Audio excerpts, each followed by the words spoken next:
أعوذ بالله من الشيطان الرجيم. بسم الله الرحمن الرحيم.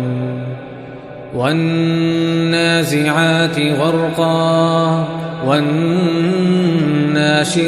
نشطا والسابحات سبحا فالسابقات سبقا فالمدبرات أمرا يوم ترجف الراجفة تتبعها الرادفة قلوب يومئذ واجفة أبصارها خاشعة يقولون أئنا لمردودون في الحافرة أئذا كنا عظاما نخرة قالوا تلك إذا كرة خاسرة فإنما هي زجرة واحدة فإذا هم بالساهرة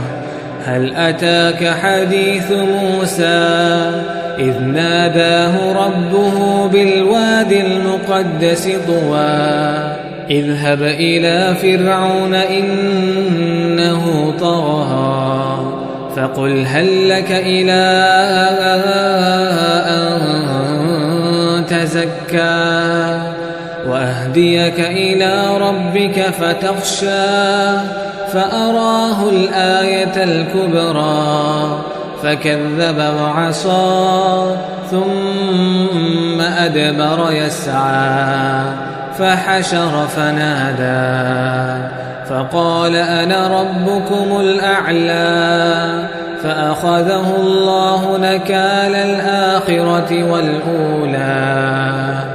إن في ذلك لعبرة لمن يخشى أأنتم أشد خلقا أم السماء بناها رفع سمكها فسواها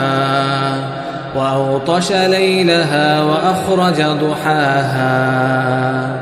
والأرض بعد ذلك دحاها أخرج منها ماءها ومرعاها والجبال أرساها متاعا لكم ولأنعامكم فإذا جاءت الطامة الكبرى يوم يتذكر الإنسان ما سعى وبرزت الجحيم لمن يرى فأما من طغى وآثر الحياة الدنيا فإن الجحيم هي المأوى وأما من خاف مقام ربه ونهى النفس عن الهوى فإن الجنة هي المأوى يسألونك عن الساعة أيان مرساها فيم أنت من